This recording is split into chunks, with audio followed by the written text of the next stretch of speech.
കാര്യങ്ങളൊക്കെ ഒരു വഴിക്ക് നടക്കുന്നുണ്ടായിരുന്നു. പുസ്തക ഇറക്കൽ നടക്കുന്നുണ്ടായിരുന്നു, ആളുകളോട് സംസാരിക്കുന്നത് നടക്കുന്നുണ്ടായിരുന്നു. അപ്പോഴും എൻ്റെ ഉള്ളിൽ ഉണ്ടായിരുന്നു, ഇവിടെയൊന്നുമല്ല, I belong to somewhere else, എനിക്ക് വേറെന്തോ ചെയ്യാനുണ്ട്. അങ്ങനെയാണ് ഈ പറയുന്ന ബീഹാർ എന്ന ഓപ്ഷൻ. എനിക്ക് 2 ഓപ്ഷനാണ് കിട്ടിയത്. ഒന്ന് UP ആയിരുന്നു, ഒന്ന് ബീഹാർ ആയിരുന്നു. ഇൻ്റർവ്യൂവിൻ്റെ സമയത്ത് ചോദിച്ചു, അപ്പോൾ UP ചായേ യാ ബീഹാർ ചായേ?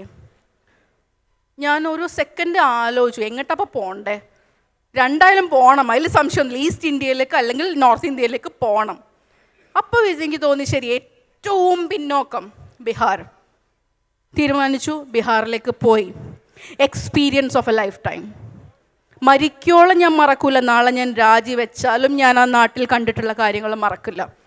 ഒരു ഡോക്ടറായി ഞാനിവിടെ OPയിലിരുന്ന് മാസം എനിക്ക് 3 ലക്ഷം കിട്ടുമായിരുന്നെങ്കിൽ ആ 3 ലക്ഷത്തിൽ എനിക്ക് സന്തോഷമില്ല. എൻ്റെ പാഷൻ ആളുകളോട് സംസാരിക്കുക, ആളുകൾക്ക് വേണ്ടി കാര്യങ്ങൾ ചെയ്യുക, അവർക്ക് വേണ്ടി ഞാനിപ്പോൾ എന്താ പറയുക, ചുരുങ്ങിയത് 1 ലക്ഷം കുടുംബങ്ങൾ കണ്ടിട്ടുണ്ടാവും. അത്രയും കുടുംബങ്ങൾക്ക് വേണ്ടി ഞാൻ അതിൽ ഒരു 1-2 കുടുംബത്തിലൊരു വെളിച്ചമാകാൻ എനിക്ക് പറ്റിയിട്ടുണ്ടെങ്കിൽ ഞാൻ ഇത്രയും കാലം എൻ്റെ ഉമ്മയും എൻ്റെ മോളെ എന്ന് വിളിച്ചതിനുള്ള അവർക്കുള്ളത് ഞാൻ നേടിയിട്ടുണ്ട്, എനിക്കുള്ളത് ഞാൻ നേടിയിട്ടുണ്ട്. കാരണം ബീഹാർ അത്രയ്ക്കും ദുരന്തമാണ്. നിങ്ങൾക്ക് പലതും എനിക്ക് വേദിയിൽ പറയാൻ ബുദ്ധിമുട്ടുണ്ട്. ഞാൻ അവിടെ ഇരുന്ന് സംസാരിക്കുന്ന സമയത്ത് പറഞ്ഞ പല അനുഭവങ്ങളും ഒരു പക്ഷേ ഒരു 4 കൊല്ലം കഴിയുമ്പോൾ എൻ്റെ 3ാമത്തെ ബുക്ക് ഞാൻ ഇംഗ്ലീഷിൽ എഴുതും ബീഹാറിനെ കുറിച്ച്. കാരണം അതാണ് ഇന്ത്യ. നമ്മൾ ഡെമോക്രാറ്റിക് റിപ്പബ്ലിക് ഓഫ് കേരള, നമ്മൾ വേറൊരു സാധനമാണ്. നമ്മൾ സ്വർഗത്തിലാണ്. ഊഹിക്കാൻ പറ്റാത്ത പ്രശ്നങ്ങളുണ്ട്. ഇന്നും ആൺകുട്ടി ജനിക്കാൻ വേണ്ടി 4ഉം 5ഉം 6ഉം 7ഉം പെൺകുട്ടികളെ ജനിപ്പിച്ച് 7ാമത്തെ 8ാമത്തെ ഒരാൺകുട്ടി വരുമ്പോൾ പ്രസവം നിർത്തുന്നവരുണ്ട്. ഓരോ വർഷവും ആ പെണ്ണ് പ്രസവിക്കുകയാണ്. അവളുടെ ശരീരത്തിൽ അവൾക്കൊരു അവകാശമില്ല, അവളുടെ കുട്ടികളിൽ അവൾക്കൊരു അവകാശമില്ല, അവൾക്ക് ഭക്ഷണം നേരെ ചൊവ്വയില്ല, ആർക്കും ഭക്ഷണം നേരെ ചൊവ്വയില്ല. അവിടെയാണ് ഞാൻ വർക്ക് ചെയ്യുന്നത്. അവിടുത്തെ കുട്ടികൾക്കും സ്ത്രീകൾക്കും അവിടുത്തെ സമൂഹത്തിനും വേണ്ടിയാണ് ഞാൻ വർക്ക് ചെയ്യുന്നത്. എൻ്റെ പാഷനാണ്. തീർച്ചയായിട്ടും നല്ലൊരു സാലറി WHO തരുന്നുണ്ട്. ഞാനത് ഇല്ലെന്ന് പറയുന്നില്ല, നിഷേധിക്കുന്നില്ല. അത് ഡെഫിനറ്റ്ലി ഒരു അഡ്വാൻറ്റേജ് ആണ്. പക്ഷെ ഞാൻ ചെയ്യുന്ന കാര്യം വളരെ വളരെ എന്താ പറയുക, വലിയൊരു കാര്യമെന്ന് ഞാൻ വിചാരിക്കുന്നു. എനിക്കൊരു ഭാഗ്യമുണ്ടായി എനിക്ക് അവിടെ പോവാൻ. സ്വപ്നങ്ങൾ ഓരോ ദിവസവും നമ്മൾ ഓരോ സ്വപ്നം കാണുക. ചെറിയ പ്രായത്തിൽ കാണുന്ന സ്വപ്നമല്ല നമ്മൾ വലുതാവുമ്പോൾ കാണുന്നത്. ആ സ്വപ്നങ്ങളുടെ കൂടെ വളരുക, അത് മാറിക്കൊണ്ടേയിരിക്കും. ആൻഡ് ഒരിക്കലും എക്സ്റ്റേണൽ ഇൻഫ്ലുവൻസിനനുസരിച്ച് നിങ്ങളുടെ കരിയർ തീരുമാനിക്കരുത്. എക്സ്റ്റേണൽ ആരെങ്കിലും എന്തെങ്കിലും പറയുന്നത് കേട്ട് ശരി ഈ കോഴ്സിന് പോവാം, ആ കോഴ്സിന് പോവാം.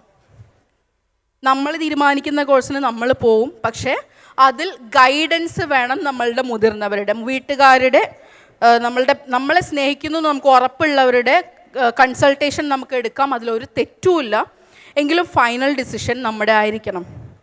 പിന്നെ ഓരോ സമയത്ത് ഓരോ ട്രെൻഡ് ഉണ്ടാവും. ആ ട്രെൻഡിന് തീർച്ചയായിട്ടും ചെവി കൊടുക്കണം. പക്ഷേ അതിൻ്റെ ഒരു ലോങ് ടേം ഇഫക്റ്റ് കൂടി നമ്മൾ ആലോചിക്കണം. നാളെ എന്താവും, ഇതുകൊണ്ട് എനിക്ക് വല്ല കാര്യമുണ്ടോ, ബുദ്ധിമുട്ടാവുമോ എന്നൊക്കെ ഒന്ന് ചിന്തിക്കണം. അതിൻ്റെ ഫിനാൻഷ്യൽ ഫ്യൂച്ചർ നമ്മൾ ആലോചിക്കണം. ഇതുകൊണ്ട് ഇന്നിപ്പോൾ ഈ ചിത്രം വരയ്ക്കുന്ന ഒരു ആർട്ടിസ്റ്റിന് മണിക്കൂർ കണക്കിനെടുത്ത് ചിത്രം വരച്ചിരുന്ന ആൾക്കാരുണ്ട്, ചിത്രം വരയ്ക്കുന്ന ആൾക്കാരുണ്ട്. ആ ഫോട്ടോ മറ്റേ സാധനത്തിന് പറയുന്നത് ജിബിലിയോ, അതിനകത്ത് ഇട്ടുകൊടുത്ത സെറ്റ് റെഡിയാണ്. എന്തുമാത്രം അധ്വാനിക്കണം ഒരാൾക്കത് വരയ്ക്കണമെങ്കിൽ. അവർക്കൊന്നും ഇനി ജോലിയില്ല. അങ്ങനത്തെ ഓരോ സാധനങ്ങൾ വന്നുകൊണ്ടിരിക്കുന്ന സമയമാണ്. ഫ്യൂച്ചറിനെ കുറിച്ചൊരു ഐഡിയ വേണം.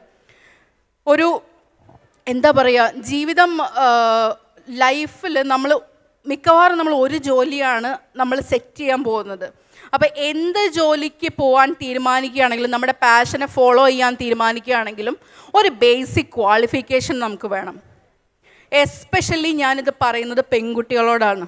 പെൺകുട്ടികൾക്ക് കുറച്ച് പേർക്കെങ്കിലും ഞാൻ കണ്ടിട്ടുള്ളൊരു സാധനമാണ്, ഞാൻ ഏൺ ചെയ്തില്ലെങ്കിൽ എന്താ മൂപ്പര് ഏൺ ചെയ്യുമല്ലോ.